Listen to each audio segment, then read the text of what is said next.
Hello, and thanks for joining us today for this ITProTV webinar. We will be live tweeting during the webinar at #ProsKnow. Have a question? Use the GoToWebinar question box throughout the webinar, and we will answer as many as we can at the end. You will receive a link to a recording of the webinar delivered to your inbox. Questions not answered during the webinar will be answered on Twitter with the #ProsKnow. Now let's get started.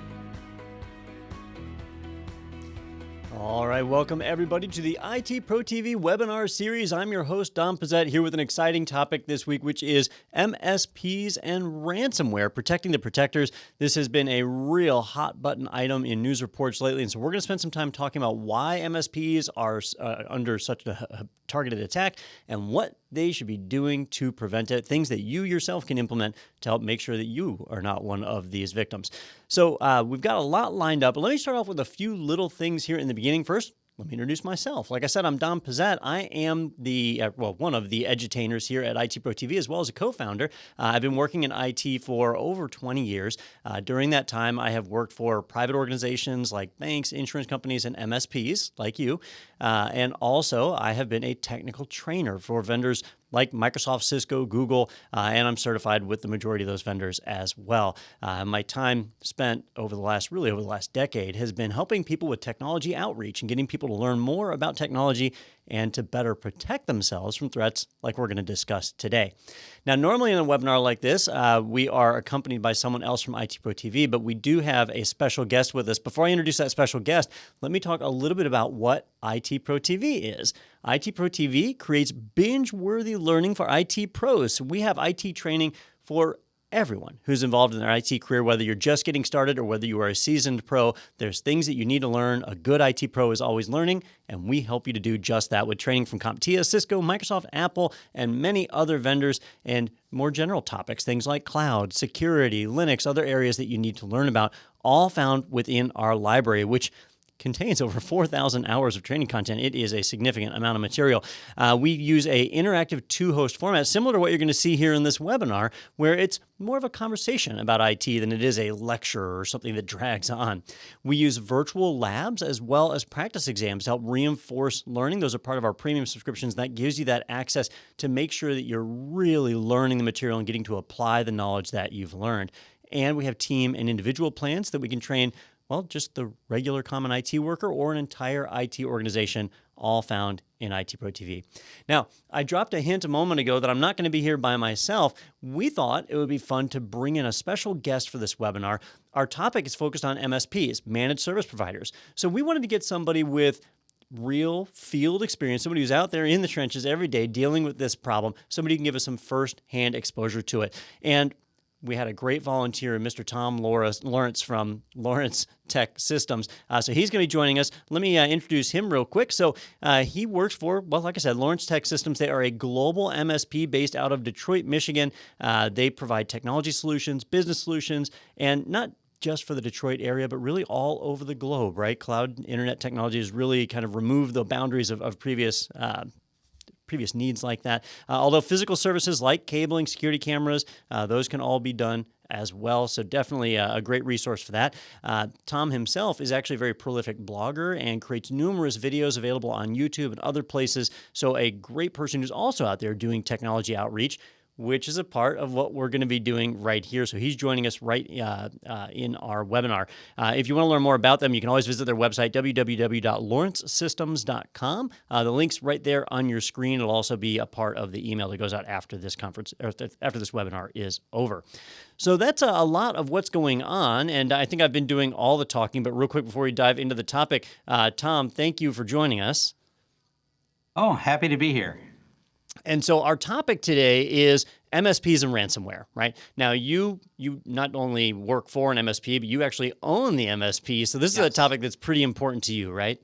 It keeps me up at night. I want to make sure all of our stack is always tight and that we're following the best practices. And, it takes one little mistake. You have to be right all the time when it comes to security. So it's a tough job. And I know for most IT workers that are out there, like a regular IT worker is just concerned about their own systems. You have your own systems, but in that role as a managed service provider, you're also controlling a number of other organization systems. And so if something were to happen there, and you were to have accidentally caused it, that would be a pretty big deal, and obviously something you'd want to avoid. Oh yeah, it's a devastating thought.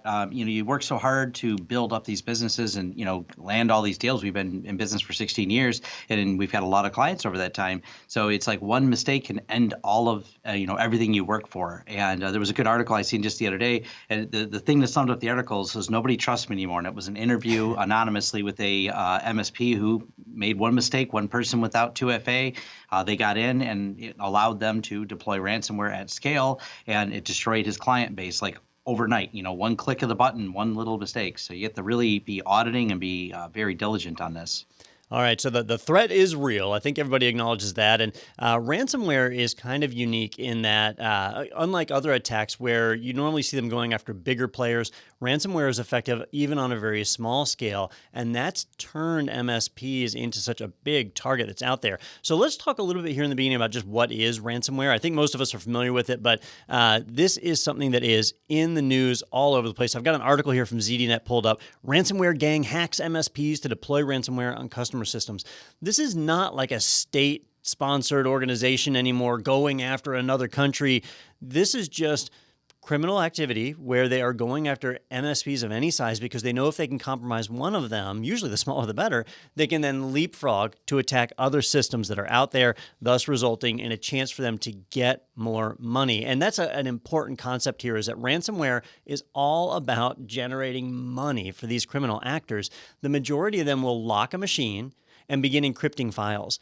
And that's going to deny people the access to their own files, their own resources, and stop them from being able to use their computer unless they pay a ransom. And they'll be presented with a lock screen similar to what I've got pulled up here on my laptop. This is from the Jigsaw ransomware. And you'll see it's basically telling the person, hey, we've encrypted all your data. You're not going to be able to get at it unless you pay us some money. We're going to start deleting a file every hour if you don't pay us. And here's a Bitcoin wallet that you can send us a Bitcoin with. And this one here is saying $5,000 worth of Bitcoin. It's usually a lot lower on a per system basis. It can be $200-$300 of Bitcoin per machine. But if they know they've hit a big company, they'll ratchet that number up appropriately. And we've seen cities where the ransom has been $2.5 million, and they're hoping to get paid. And sadly, in a lot of cases, they are getting paid. And that's a big challenge that we've got to overcome there, is if we keep paying the people who are doing the ransom, they're going to keep doing it. And so it becomes this self-fulfilling prophecy, I guess, or just a self-propagating thing where it just gets worse and worse and worse. All right, now, how does all this work? How is all this happening? Well, what's going on is ransomware is spreading just like any other kind of malware or virus, and typically it isn't a targeted thing. They're not looking specifically for one person. It's just being thrown out there and spreading. Although we are starting to see people target MSPs a little more, but they really just need one thing, one flaw to be able to get in. And Tom mentioned that, it just takes that one little step for an attacker to get that foothold. And once they're in, they can then start to do some real damage. And sadly, a lot of times the way they're getting in is by exploiting flaws that have already been patched, right? So here's an article from Threatpost about the Sadanokibi, I always have a hard time saying that one, ransomware. They should come up with easier names for these. I'm not entirely sure who even makes those things up. But with this one, they basically are exploiting a flaw in Oracle WebLogic that's used by enterprises. And it's a known flaw. It's been patched, but not everybody's applied the patch. And as an MSP, you're probably the one responsible for doing those patches. And, Tom, for you guys, for the work that you do, what would you say your split is between the amount of time you spend troubleshooting and fixing new problems versus just maintaining, doing updates and regular maintenance like that? We split it up actually between which techs do it. So I have my more senior level engineers making sure all the patches, if there's any errors in them, if they're not automated, that they're going well. Because a lot of times when it comes to updating some of the back end, they're not automated. You have to, if there's a new version of the SQL Server or like a whole version upgrade, not just a patch level version, I'll have them looking at it. And I split that up because then I have everyone else solving, hey, my Outlook doesn't work and my printer didn't print. So you kind of divide it up between your higher level techs and your more junior level techs for things like that. But it is certainly a big occupier of time. We are very adamant of one, making sure nothing's publicly exposed unless it absolutely has to be. And then keeping it patched is obviously critical for those things that are publicly exposed. And finding the time to do it all is the balancing act of it. Yep. Now, assuming the machines are patched, well, this ransomware is not able to spread, right? Yeah. But attackers have found that if they can target an MSP, if they can compromise an MSP system, that they don't need a vulnerability or an exploit anymore. They can actually leverage the MSP platform to push out the ransomware. And that's what makes this dangerous. Oh, yeah, that has been a huge uptick in that. And it's because the tools we have are so powerful. And it's not at any of these MSP tooling companies, you know, SolarWinds, Kaseya, Screen Connect, ConnectWise, none of them want to be in the news for this. They're inadvertently, they all offer two-factor authentication, but some MSPs, for convenience reasons, have chose not to implement the proper two-factor authentication.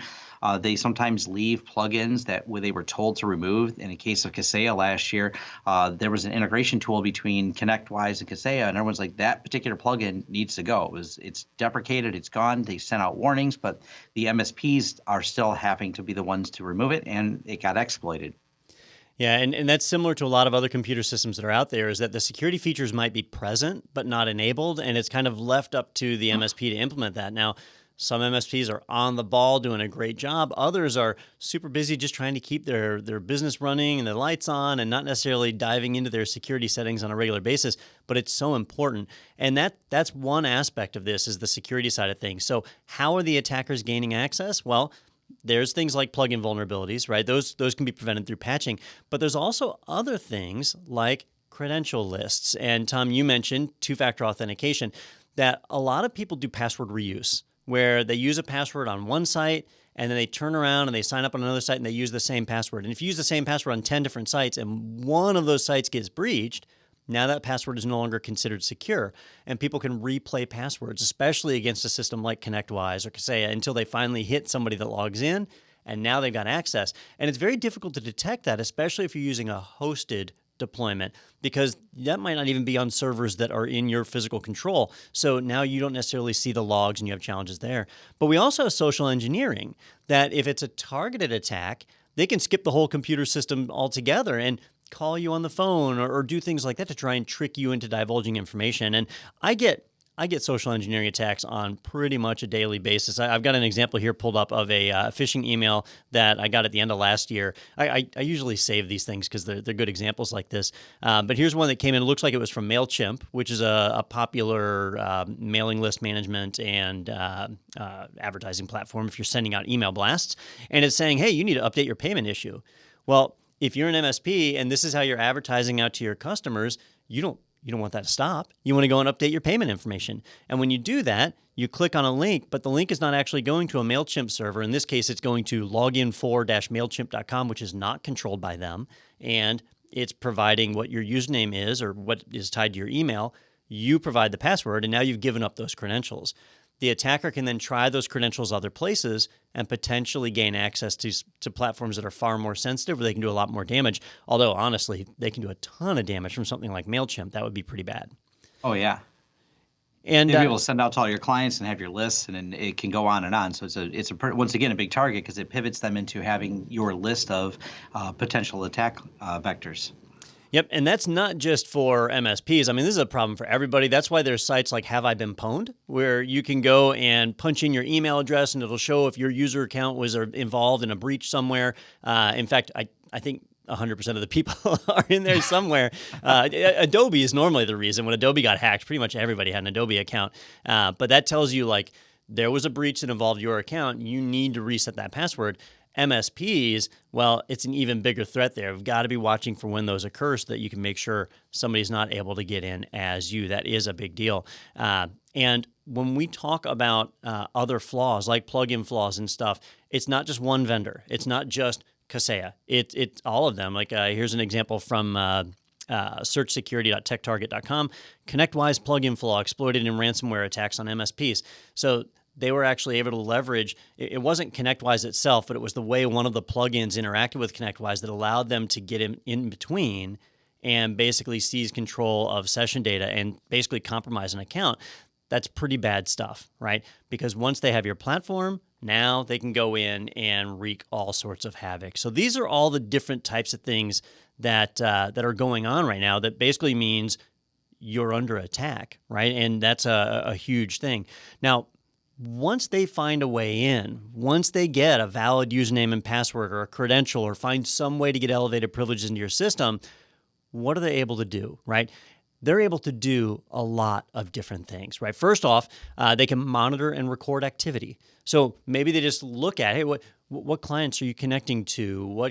Who are your customers? Who logs in? What time? What patches are you pushing out? They can do an insane amount of reconnaissance because your MSP tools are designed to provide that, right? Inventory and asset management, all of that stuff is in there. They can learn an insane amount about organizations based on the data that we maintain as MSPs. They can create credentials, right? They can create a user account and password and push that out to all of the workstations that you manage. And now if they physically go in, maybe you manage a bank, right? So now they could push a credential out so they could go into any bank branch and sit down and log in as a machine as long as they wear a name badge and pretend like they're a repair tech. People aren't going to ask them questions. They can sit right down and log in. They can install backdoors to allow themselves to be able to get into your platform or to allow themselves to get into your customers' platforms. And then the worst one, because this is the most visible and it takes the most effort to recover from, is they can deploy ransomware. And they can do all this very quickly, very effectively, and they can do it without setting off red flags because things like whitelisting a file for antivirus, that's easy. In our remote management platform, we can whitelist the ransomware, push it out, it installs like any other software, and it really, really does some damage. And this was one of the reasons I was so excited to have Tom on the webinar today is, Tom, you actually have an example of what that would look like if you wanted to push out some bad software, right? Absolutely. So this came out of a discussion. One of my friends is the CEO of Huntress Labs, and one of the other things that he does is help MSPs who have been breached, help them through that very tough and trying process. He does it also to help understand how the attackers got in, because we have to understand how they got there, how they did what they did, and that, of course, allows us to prevent it from happening a second time. All right. So if we take a platform like ConnectWise Control, and we pretend that we're an attacker, we gain access somehow, we get valid credentials one way or another, and now we're in the platform. Walk me through what they would do, right? So they would basically fire it up, and ConnectWise Control, it gives them the ability to do a lot of stuff without even any crazy trickery, right? Just like being able to view remote screens. Yes, ConnectWise Control runs at the system level user, so it doesn't even need to have their screen to be unlocked. Obviously, it's very helpful if you want to get further into a system. Once I have control of a workstation, to watch that user and log what that user's doing, so I could get further credentials to other systems. But just on the base level, just where it's installed, running at the system level, I have a backend PowerShell I can use. I have the backend utilities, and yeah, we have a few slides here. So this shows like this is running a VM that I had set up for this demonstration. This is, your standard user with ConnectWise Control installed. Go ahead and go to the next slide. This is what it looks like from the back end. I can see the user screen. I get like a refresh screenshot without being connected. So right here is just the project virtual machine. We're connected and we can see just the basic details. Now the next slide I show the connection. When I actually connect, it'll say your computer is being controlled by Tom or whichever user's logged in.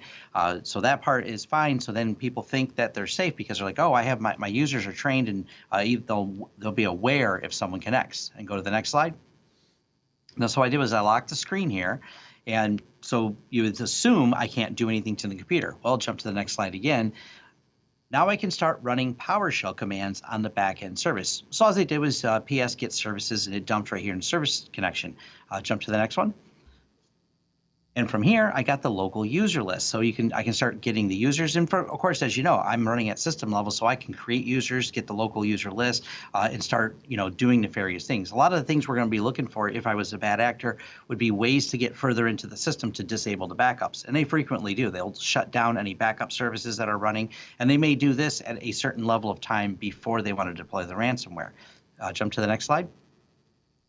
Now from here, I typed curl. I know I'm not a PowerShell expert. I'm more of a Linux guy, but curl is alias inside of PowerShell, and I could just grab a script. Now, the step further would have been taking the script, and this is something completely not nefarious, of course, for this demonstration. But from there, they could mass deploy these scripts, grab a script, and say, all right, this is the tool set we want in here. Here's the backdoor we want installed. And they do set the timer, because if I disable the backup on the beginning of September, I'll wait a few days before I deploy the ransomware, and I don't have to stay logged in. So you could have a script that sets all these things up as a series of tasks. And go to the next slide. And by the way, this is still locked on the other side. All these things I ran did nothing in terms of notifying the user or the workstations or anything that was occurring. Go to the next slide. Now, this is where things happen at scale. And this was a deeper question that was asked because, as we understand, one of the ransomwares that was deployed, that dental one that was in the news, and I did a video on that, was how did they get in there and how in only a matter of about half an hour, they were able to deploy to 400, not 400 endpoints, 400 different dental offices they deployed the ransomware. Well, the answer to that is you can extend things by using the check all box, and it will start grabbing all the computers that you have for a particular filter. And go to the next slide. And then you can say run command, and one more slide. And here we go. I can now, on every computer I selected, I only selected a handful of them that were locally here, but obviously you could see where this would push out quite a few. If you have 1,000, 2,000 in that select list, one command would send out to all of them at once. And even if they're offline, it will also wait till they get online and then deploy the command again. So go to the next slide. Now, what I wanted to illustrate here is pretty much any company. So Screen Connect is the original name of the company. So all the hosting is done at screenconnect.com. And frequently people have it, and it's not a hard guessing game. It's usually the company name.screenconnect.com. So whatever the company is, it's set up. If they're doing the hosted versus if they're doing a self-hosted instance, they may have it set up differently. But the login's right at the top, and because you want this to be public facing so people can get to your remote support and get one-off support, and this is what we use it for, you do have this so they can just start a session or that login's at the top. Go to the next slide. And it's a standard login, username and password. And one more slide after this. This is the part that would have stopped the ransomware from attacking. So the last few times Screen Connect was used in these mass deployments, each time in the debrief of what happened, they did not have two-factor on. So they get to the valid username and password and they're in. We have always, from the get-go, have two-factor turned on our systems, and we've actually worked with a lot of MSPs and helped them, auditing their security positions and say, hey, you don't have two-factor on this user or that user, and turning it on. And the next slide, you'll see a long list of, there's email, SMS, Google Authenticator is my preferred. I prefer TOTP authentication, but they also support Duo. They support Lin OTP and YubiKeys. So you can really lock these systems down.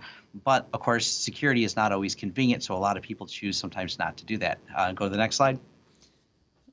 I believe that's the last one. Yeah, okay. Yep. Yeah, that was the last one. I thought. That's the other. So that little bit of prevention, if they would have turned on two-factor on the couple times that we've seen these mass deployments through Screen Connect, I mean, you talk about 400 businesses being hit because someone thought it was too inconvenient not to have two-factor turned on. That is huge. That is a massive problem right there.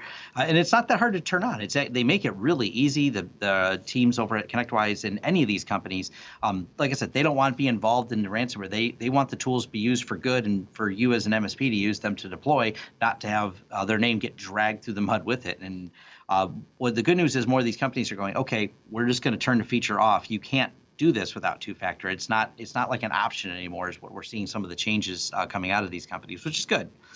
Yeah, and we're kind of focused on ransomware right now because that's the big hot topic. But I talked to a pen tester at DEF CON last year, and he was telling me something that he did where it was a little bit different type of attack, and it was a bank that he was able to capture the management platform, and from there he pushed out a command that just disabled BitLocker encryption. And so, via the PowerShell, you can turn off BitLocker encryption and it will decrypt the hard drive. And then he was able to go to a physical branch and snag a laptop and walk out, saying that it was a maintenance repair type issue. And normally people wouldn't worry about it. Hey, the laptop's encrypted. If this person wasn't supposed to have it, at least the data's still safe.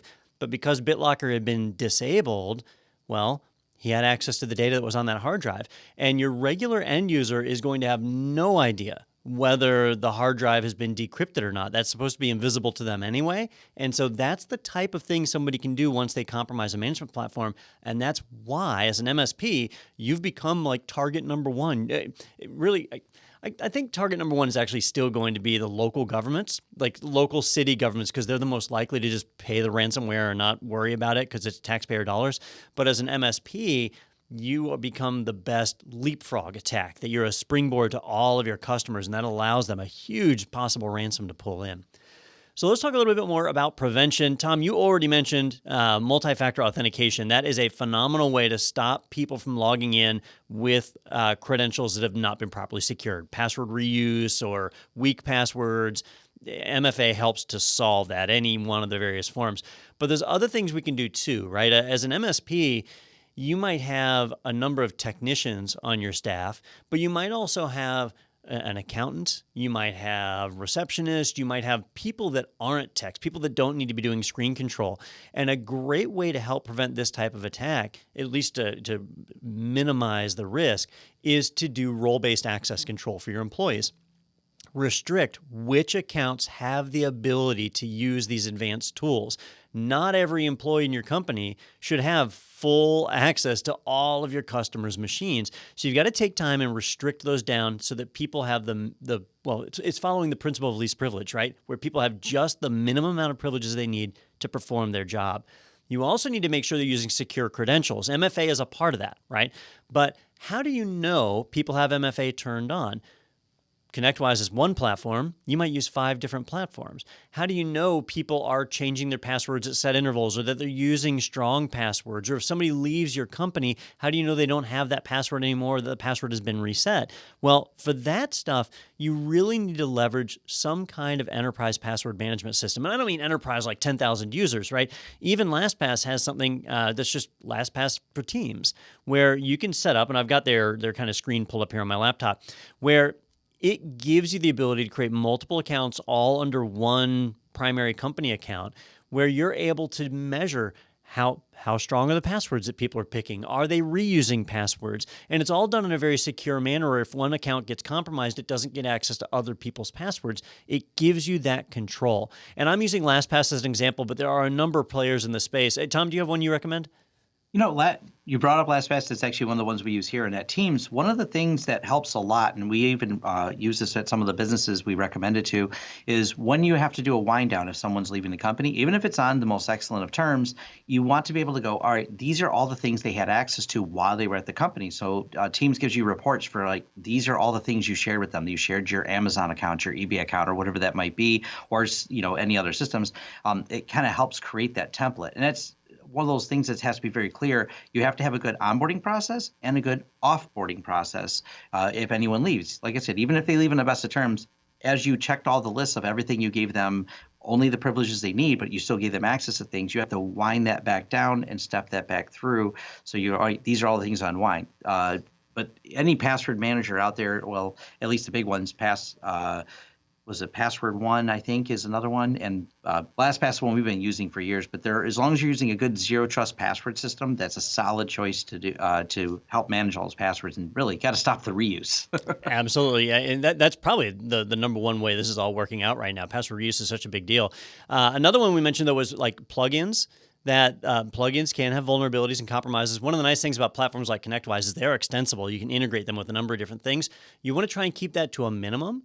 And you want to make sure that you use them from trusted vendors. So, for example, with ConnectWise, they have a certified integrators page where they list all the different companies where they've teamed up with to try and make sure that those plugins are safe, secure, and follow all the rules of API access.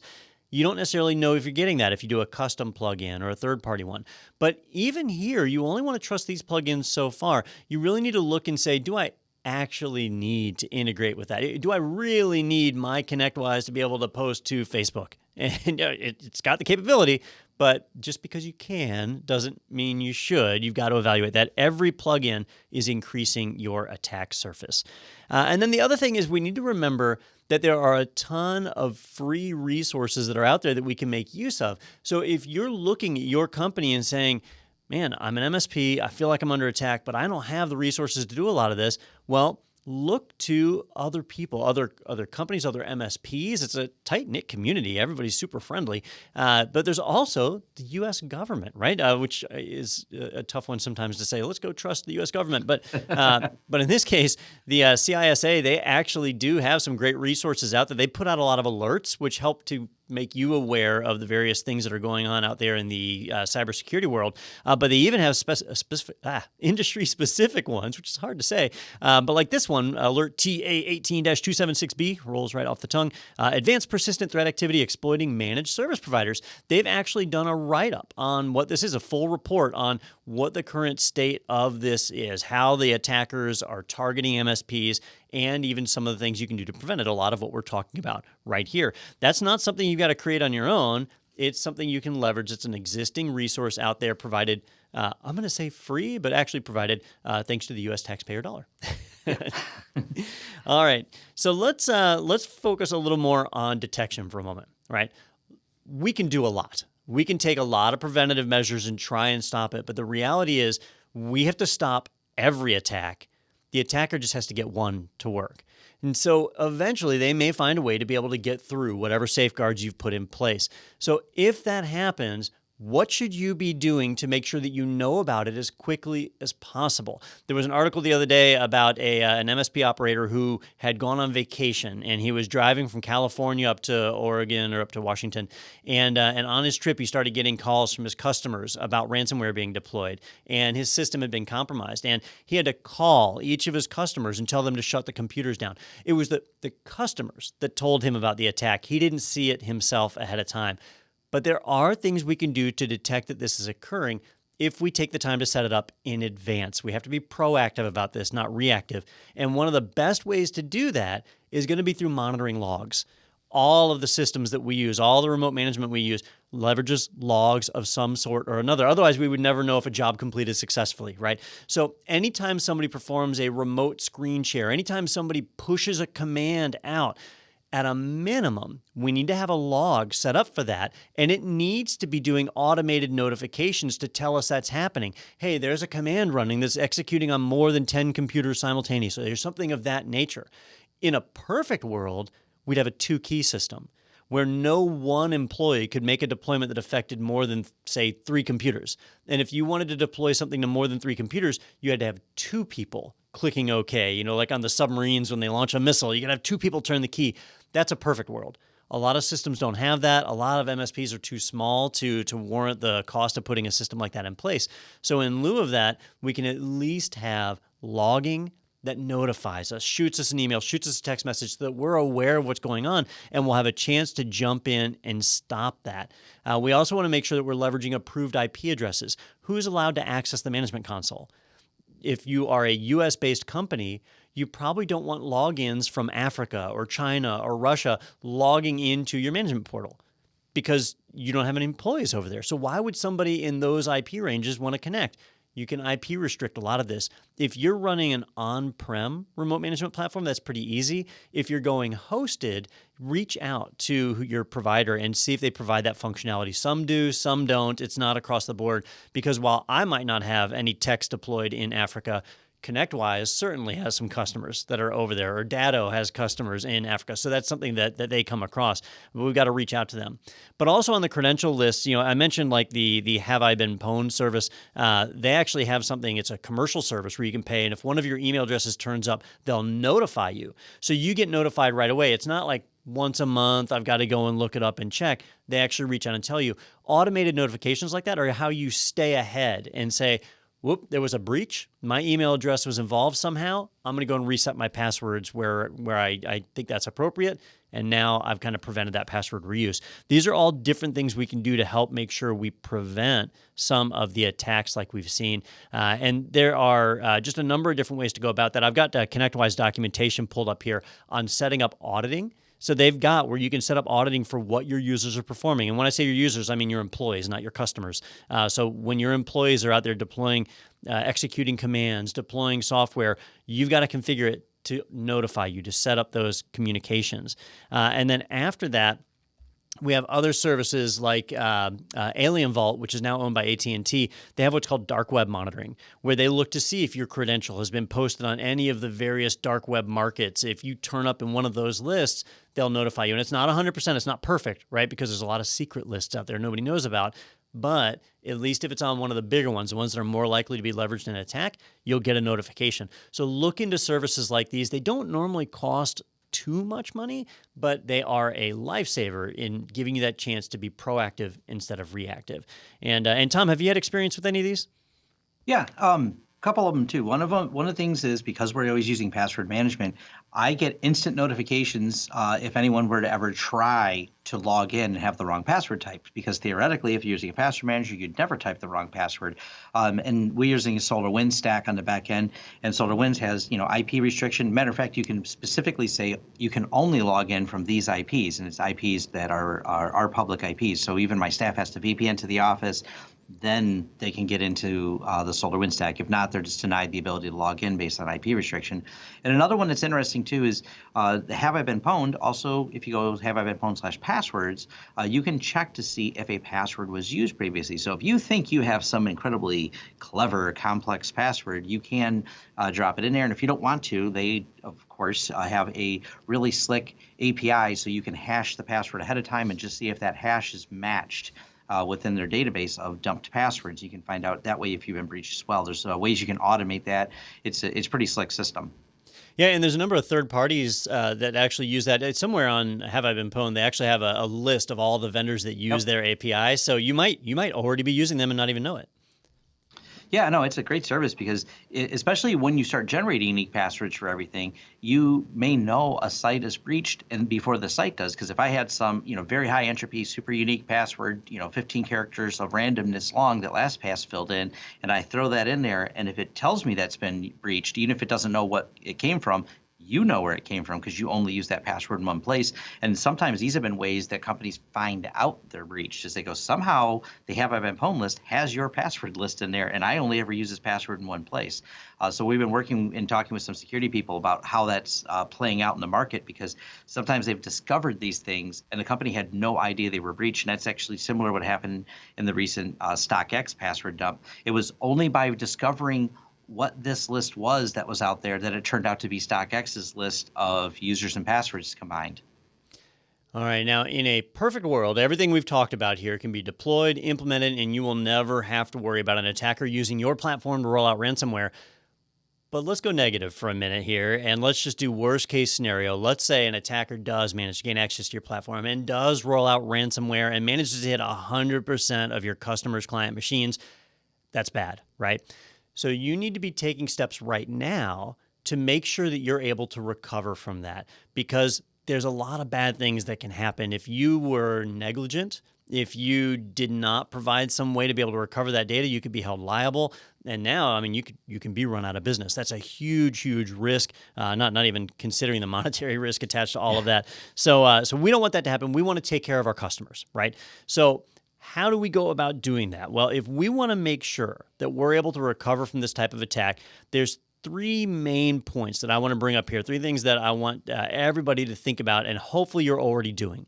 The first one, resilient backups, right? Tons of people do backups, right? Every day I talk to people that say, oh, I have a Mac. I use Time Machine. I love it. I back up every hour. It's great. I'm never going to lose my data. But that's an online backup. If the machine gets hit by ransomware, the Time Machine hard drive gets hit by ransomware as well, and now you lose access to those backups. Those are not resilient backups. They don't survive the attack. If you have tape-based backup, which a lot of people don't do anymore, those are removed, right? You pop them out of the tape drive. And so now if you get hit by ransomware, you know you can get the data back off of them. If you're backing up to a cloud provider or some other third-party system that is not directly accessible, you can't just browse it like a network share, those are going to be safe and those will survive the ransomware. You've got to have that. Because if you get hit by ransomware, even if it's just one machine, you've got to restore that machine from backup or redeploy an image to it. If you use all cloud storage, then you may not even care about the data that's on that system. You just format it, redeploy the image, and you're back in business. And that's fine if you're set up for that. But if the employees have been keeping data on that machine and the backups are gone, now you've lost customer data, and that's a pretty big issue there. So resilient backups are a big piece of that. And there's a number of different ways to go about that. I know one option is leveraging something like Backblaze or CrashPlan, where they provide cloud storage that's accessible through an API, but not via a file system. So ransomware utilities won't be able to write to it. Cloudberry actually taps into Backblaze to provide a backup like that, which again helps you to get that resilient backup. So you've got to make sure you find a solution that provides that. If you don't have one already, you need to have it in place, or it might be an upsell or a value add to your customer to be able to offer something like that. You definitely want to do that. Another thing is an incident response plan. When things go bad, when you get hit and you've got to go and take action, you need to already have those actions planned out. Now, incident response plans can be drafted up by consultants, and it costs a ton of money and it takes a lot of effort. And if you're a small MSP, you might not have those resources available. This is another chance where we can take advantage of some of the resources that are out there and available on the web. So for example, I've got pulled up here on my laptop a security incident response plan that is publicly available, and it's just designed as a template. It's actually designed for companies in the European Union, so everything's spelled wrong, with OU instead of O. But what you'll see is it's designed for you to basically go through and fill everything out and put in the appropriate phone numbers and the appropriate, who the boss name is, who the phone tree is, roles and responsibilities, the phone numbers for anybody who might be involved. If you've got credit card processing somewhere in here, it's got like here, the phone number for Visa Europe and Visa US incident response and so on, so that the moment an incident happens, you're not scrambling to try and get this data. You've already got it assembled and you know exactly what to do. And not just you, but your whole team, right? Because this is going to be a team effort to be able to get in and get ahead of this. So these are the steps we would take to recovery. And another thing is, there's always the possibility that you're not going to be able to recover, that things have just gone too far and you're not able to get back.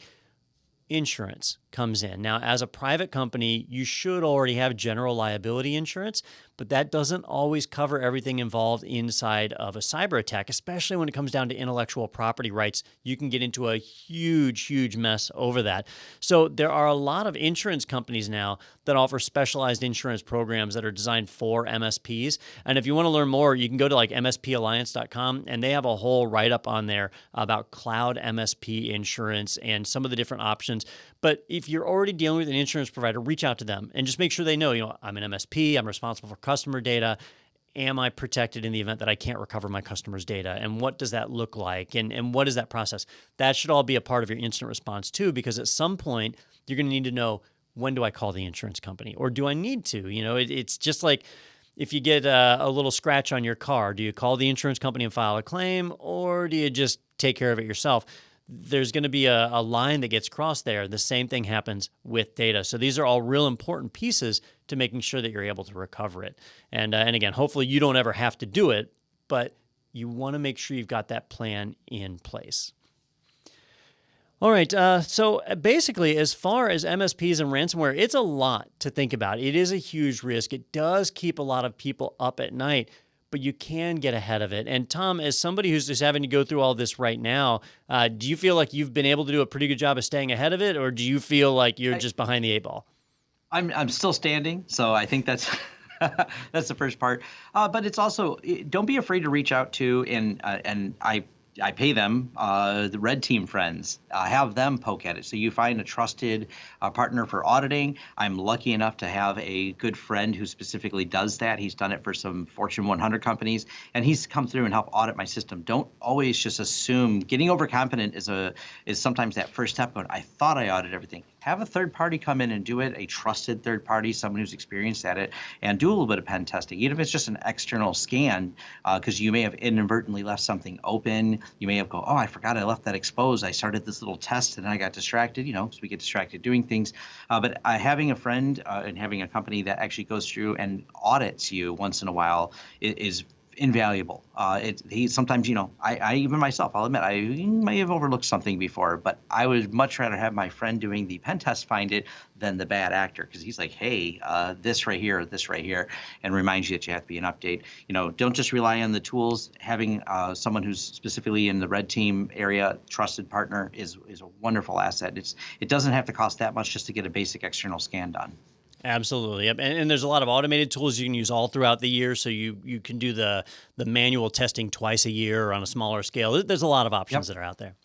Now, Tom, while we've been talking, a lot of great questions have been coming in the chat room. So let's stop and take a little Q&A break here and answer some of these questions. Let me just say first, right off the bat, we only have so much time today. So if we don't get to everybody's question, don't worry. We will follow up with any unanswered questions via social media. We'll use that hashtag ProsKnow, and we'll post the answers on there. So you will get an answer one way or another. And if you're watching this webinar recorded, right, we're doing it live right now, so that's the easiest to answer or ask right in the chat room. But if you're watching this a month from now, you can still post using hashtag ProsKnow, and we will get you answers to your questions. So our first question is coming from William in Greenfield, Indiana. He is asking, are there certain MSP platforms that you recommend over others are more likely to be ahead of, or that are more likely to be ahead of vulnerabilities? So, I know I've worked with 2 or 3 different platforms. Tom, you've probably worked with more than I have. Have you found one vendor to be more aggressive with updates than others?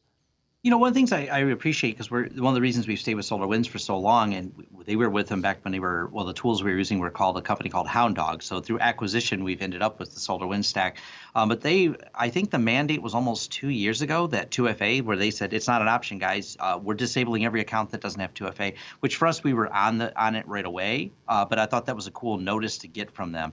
But a lot of these other companies they're out there, ConnectWise and SolarWinds seem to be the 2 biggest out there. Datto's definitely, because through acquisition has become a very big player as well. Once you go to the bigger guys out there, they're pretty solid. I try to steer clear. I'm not going to call out any names, but some of these companies that offer like 1/10 the price of an MSP tooling, or some of them I've even seen have all this free options, and I'm like, when you're talking about something that I'm supposed to install and build my business on, I'm a little scared of companies that offer it for what seemingly is too good to be true.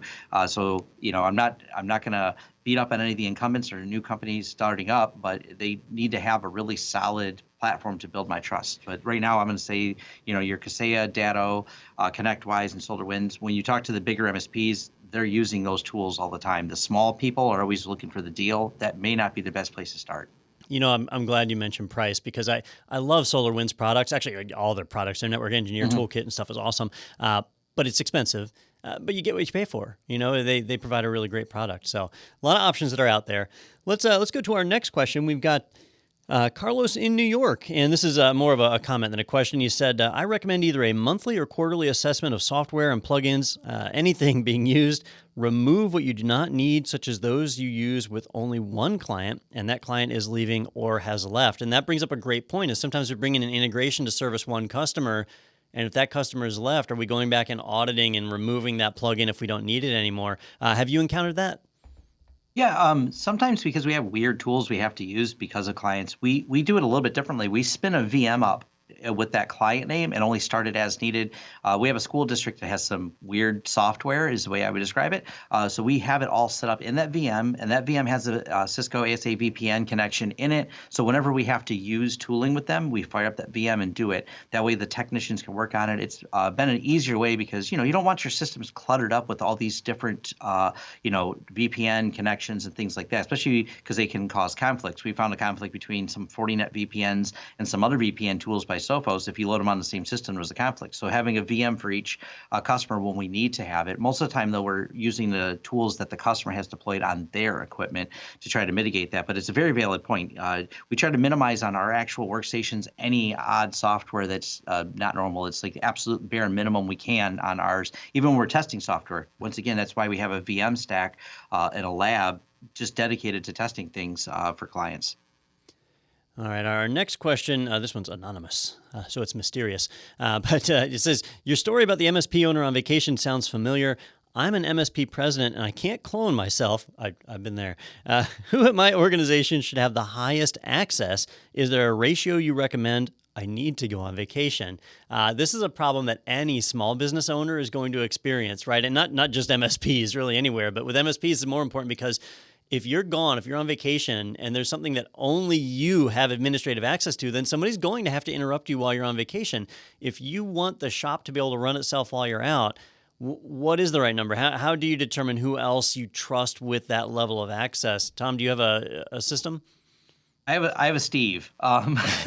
Steve, I've been in business for 16 years. Steve's been here for, I think, 13, maybe 14. He was here just about since the beginning. So he's essentially, like a partner.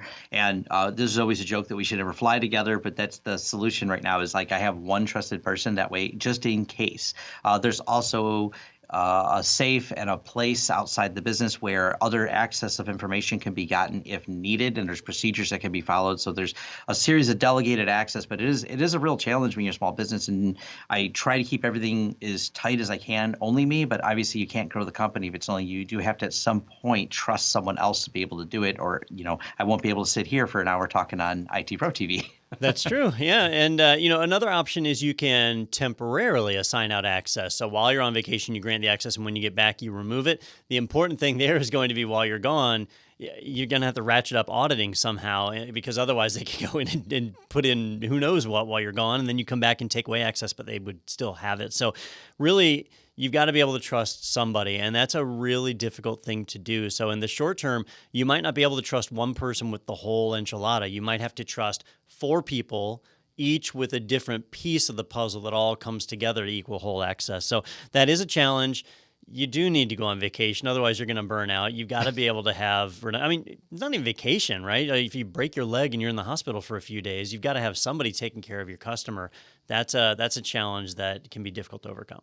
Well, and direct related, just real quick, is a lot of our clients, when they're signing up with us, they're like, well, does the world revolve around you, Tom, or do you have a plan? And as you get bigger contracts, that is a question, is what's the survivability of your company if something happens to you? I mean, we really like you. We hope nothing happens to you, but what if? And so you do have to have at least some plan in place, because it also gives assurance to your clients that you can sustain a bump on the head and the company won't go out of business. We used to always say, like, what if I get hit by a bus and, somebody's got to come in and take over? But then we were told that was too negative. And so now we say, what if I win the lottery and I ditch out tomorrow, right? So it's a little more positive. I like it. And, speaking of winning the lottery, let me tell you about a winning proposition. If you become an ITProTV subscriber, you actually have access to a ton of IT training and material that helps you become that trusted authority in your space. At ITProTV, we create IT training. We have over 4,000 hours of sysadmin, developer, cloud, security training that is available, and it is all part of one big subscription. We cover CompTIA, Microsoft Linux, and more in a fun and engaging format, a conversation, just like what you're seeing here with Tom and I, very similar to this. Today, if you sign up and use the code webinar30 when you check out, you'll save 30%, not just from the first month of your subscription, but from the entire life of your subscription. And that works for individuals as well as teams. So if you're an MSP and you've got a number of techs and you want to train the whole team, you can get 30% off of that right now with a web-based code. Very, very easy to check out. And Tom, who has been joining us, he provides a whole suite of services as an MSP and teams up with others across the country. If you want to learn more about him, you can jump over to www.lawrencesystems.com, where you will be able to see a lot of the resources that he posts, blog posts, as well as YouTube videos. He has a YouTube channel called The Tech Knowledge, which is available free of charge just on YouTube. Definitely be sure to check that out. And a great big thank you to Tom for joining us today. We've really appreciated it. Tom, before we wind things down, did you have any parting messages you wanted to share with our viewers? Never stop learning. That's, it's funny because that's what brought us together was we were before you reached out to us on this, we've been an ITProTV user for a while. I mean, I incentivize my staff to train. That's how they get to the next level. That's how they make more money. You got to be smart in this, and the training is nonstop. We are in a very fast evolving market. It's always fun and exciting. It's probably why all of us are here in IT. But you have to stay trained and stay on top of all this. Yep, and there's always the traditional certification type training that people look towards. We want our techs to be certified because that gives them credibility when they go to a customer and they can say, well, I'm a Microsoft MCSE, so I'm probably okay to work on your server. That's a nice thing to have. But even without certifications, just learning the technology, it's changing so fast. And many of the technologies don't have certifications, like pfSense firewalls, which are used in a lot of places. They don't have a certification, but you need to learn it. So getting out there, staying on top of that, really important. But also keep an eye on the threats and making sure that you're protecting yourself, your company, and your customer. That's really the ongoing task of any MSP that's out there.